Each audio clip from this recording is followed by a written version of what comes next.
Hi, my name is Rebecca Hill, and this is my presentation. The first thing we're going to do is talk a little bit about data. Then we're going to talk about the bottom-up approach, the top-down approach, and then my personal stance moving forward.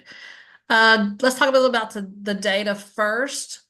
54% of Americans between 16 and 74 read below the equivalent of a sixth grader. When I think about that, I think about half of the US population of adults read below the level of a sixth grader. 24% of the Georgia population are functionally illiterate. I wanted to dig a little bit deeper into Georgia because that's where I live. And so when I think about that, I think 1 in 4 adults in Georgia struggle with literacy. I would like to read this. It's not a direct quote, but it's a little bit of that Anderson and Pearson talked about a poor reader. A poor reader will have gaps in knowledge.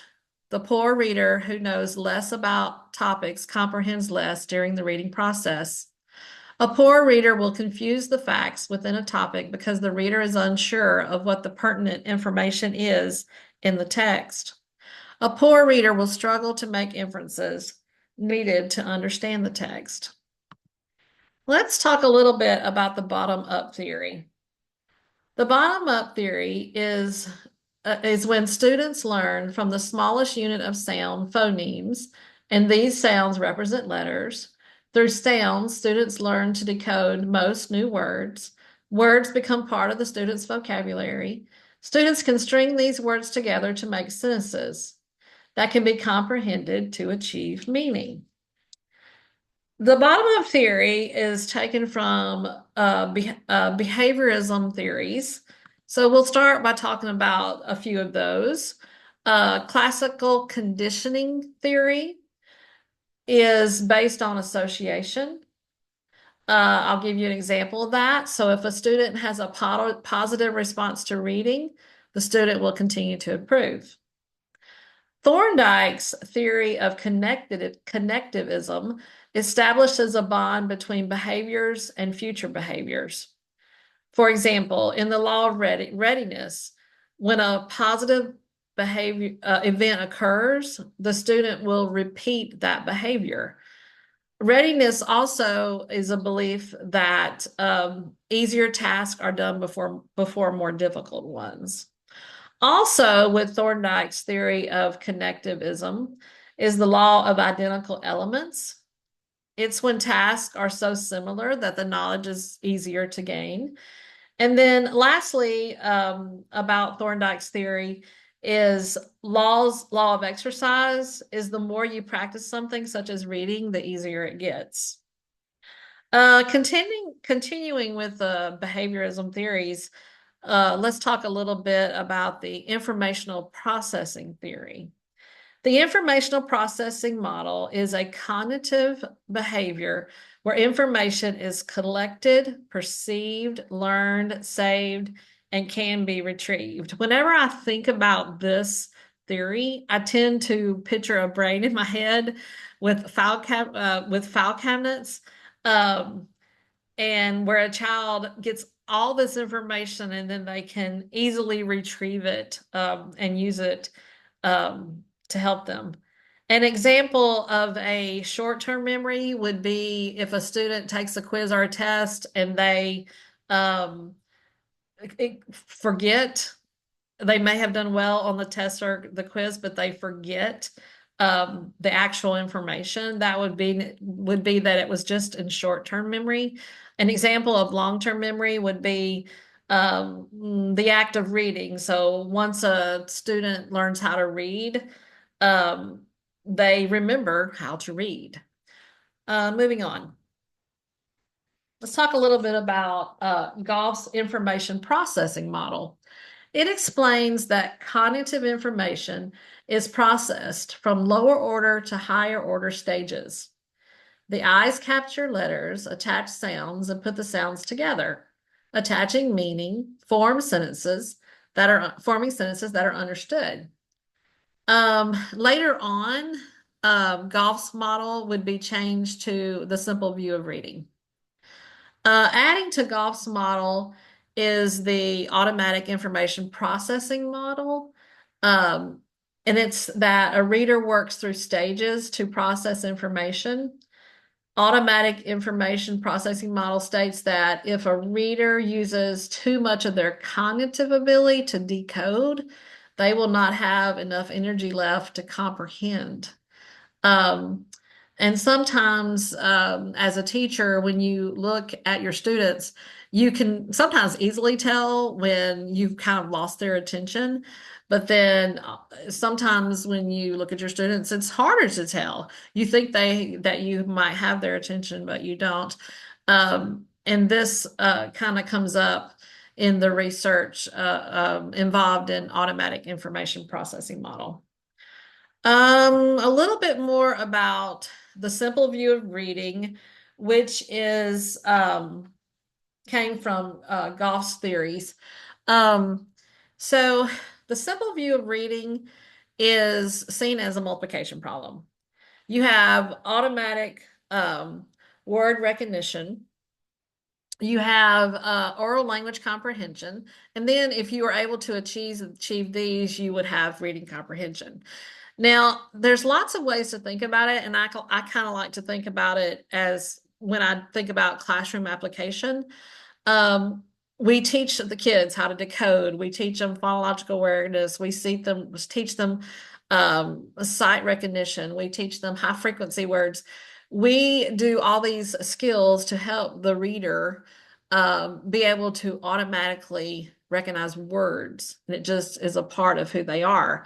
And then oral language comprehension is when there's an understanding of their vocabulary. There's an understanding, you have the background knowledge to connect to the new knowledge and grow. You have language structures, literacy knowledge, verbal reasoning. I like to relate this to Scarborough's rope because it kind of helps us see it as a teacher how it really works. And so just for a quick example, if a child can read to you, it is beautiful. They know all the words, it's just flowing from them. And then you ask that child, tell me about what you read, and they don't say anything. Well, what that would mean is they're doing pretty good. I'll give them one whole, like for the word recognition. But then I would have to, since they couldn't tell me about what they read, I have to give them a zero. So at my school, a lot we say one times zero is always zero. That would mean we would not have reading comprehension. I also want to talk about Aries phases because I think that many of in Georgia, we've adopted many of the new curriculums. And these new curriculums have made it pretty easy to figure out where a student is by giving tests in decoding or encoding. Um, and then even to the point that we can find out microphases. These assessments give teachers a starting point that can be refined. Many of the new curriculums in Georgia, like I said, have adopted models similar to our Aries model.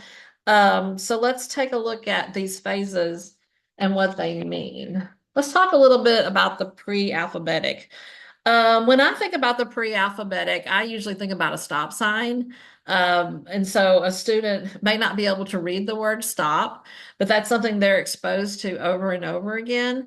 And so they know that that sign means stop. Um, they start to, they also can memorize text. And so when I think about this, I think about I read The Gingerbread Man to my own children many, many times. And so my kids could actually, it looked like they were reading, reading that story, but they just had it already in their long-term memory. Let's go to the next phase, the partial alphabetic. This has some letter sound cues. Beginning and ending sounds have started, possibly like with the word hat. A student would know the beginning sound and the end sound. Um, Another one, the next stage is full alphabetic stage. The reader tries to process all the letters in the word. When I think about this one, I think about the word bus. A student will try to do all the sounds in the word bus, bus. And I think a lot of things we're doing lately with our students is getting them to tap out these sounds when they're decoding. Next is the consolidated alphabetic. And this is when students start to look at syllables and morphemes. When they decode, they will start looking at blends and digraphs and vowel teams, word families, like uh, cat, that, mat, those type of things. They also start looking at affixes, which are very interesting because they'll do the shun and the IBLE. Um, and their reading starts to use more, recognize more of the patterns in words. Um, automatic is automatic doesn't mean that a student knows every single word.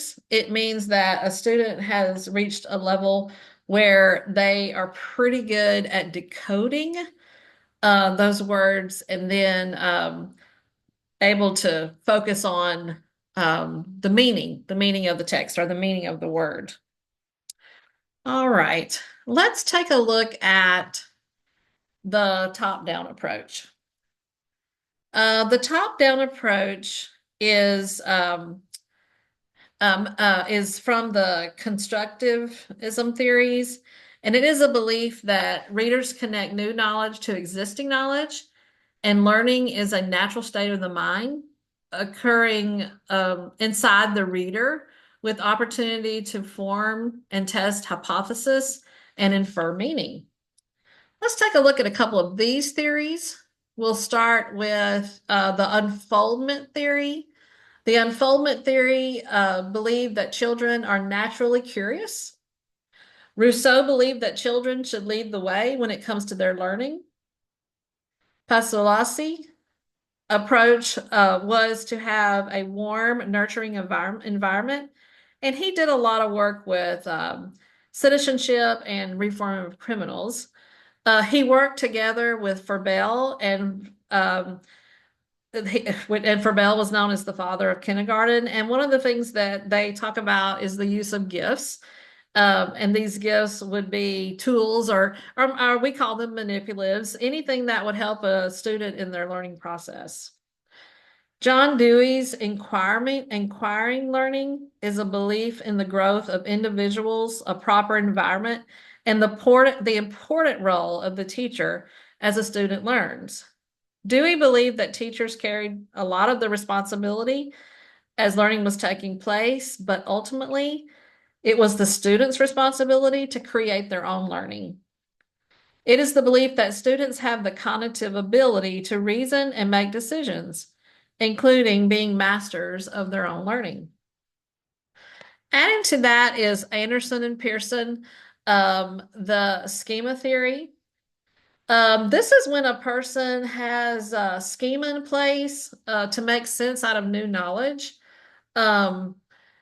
It's when I think of it, I think about this is where the student has a hook to hang their whatever they're learning. They already have something to attach it to. And when a student doesn't have something to attach his or her new learning to, they will often struggle with being able to accept the new knowledge. It becomes more difficult for them. Um, and then when a reader uses schema, they are inferring information that isn't explicitly stated in the text because they can take what they know and then the new knowledge, and therefore they can go ahead and make those inferences for things that aren't explicitly said. And also, they can form hypothesis about what they're reading. Continuing with the constructivism theories, we have the different responses when it comes to transactional and reader response theory. Rosenblatt added to the schema theory um, with this theory that states that every reader will have a different response based on experiences and schema. Um, it was kind of like she made it where they would just to recognize that every person is different and their whatever their schema is, they will have a different response. There were two types of responses, the efferent response, which is more related to facts, and then the aesthetic response, which is more personal and emotional. Um,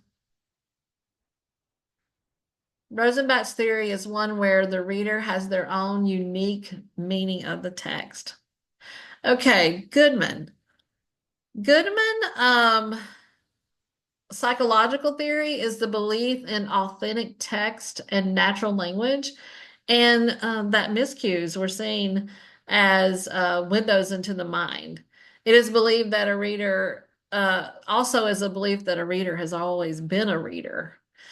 Um, Goodman later on, well, came to just to his beliefs and everything came to surface with the whole language theory.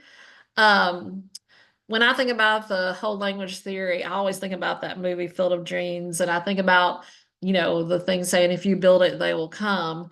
Um, it is exposing children to high quality literacy environment where students can meaningfully have experiences with literature, an environment where students can develop a desire to read and write through their own thoughts and interest.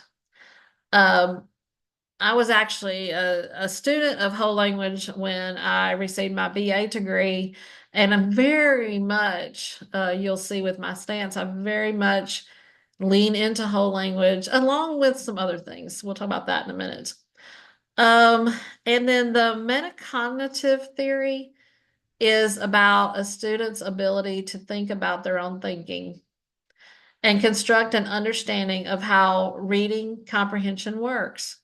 The student will practice self-monitoring and self-regulation. All right, now that we've talked about all these theories, and I know that we have all studied very intensely about the theories, it's time for us to kind of think about, oh, sorry, let me go back to this. So this is a little bit of classroom application when it comes to the uh, constructivist theories. Um, so here's some things that teachers can do. With schema theory, we're looking at that background knowledge. We're trying to figure out what they know. Often you would want to use a KWL, as well as any of these others. With transactional reader response theory, I know that with my student I'm tutoring right now, we are doing a lot of connections with text to self. And so that has been helped him tremendously to be able to understand the text that we're reading. Whole language, of course, is that student choice. If the student wants to read comic books, let's read comic books. If the student wants to read about bugs, let's let them read about bugs. Um, and then the metacognitive theory, I think there's several strategies that I put on here, but I know when I'm working with students, I tend to lean into the teacher think aloud, and so trying to expose my students to not just my conclusions while I read, but also what I'm thinking about as I am comprehending the text. All right, now let's go into a little bit about where I stand right now, my personal view. Um, as I've been thinking about these theories a lot, and also I have been working with have a case study for one of my other classes, and I found that a lot of the things that I've read about, I've like gone back and like, okay, let me try this out. Let me see, let me see how I feel about, trying to develop what I think. Um, and The young man that I'm working with is a fifth grader, and so I'm going to talk more about him in just a second, but let's talk about K through 2 first. I kind of want to call my stance the bottom up and top down, like a mixed approach. I'm really slow to call that balanced because I did work in the schools through balanced literacy, and I always felt like K through 2 there was something missing. And so I believe in kindergarten through second grade that students need a very structured, systematic approach to reading, um, which involves, that simple view of reading, that word recognition, and then some that oral comprehension. Um, I think that with the mixture of the two approaches for a striving reader or a multilingual learner, teachers really need to know their students. And that's why I stress the data is available. With a few simple assessments, we can gain knowledge about students' needs during instruction. Some students, even my student that is a fifth grader, they need interventions with phonemic awareness and phonics. I discovered early on working with him through some assessments that he had no um, comprehension of vowel teams. And so I've been working with him on vowel teams.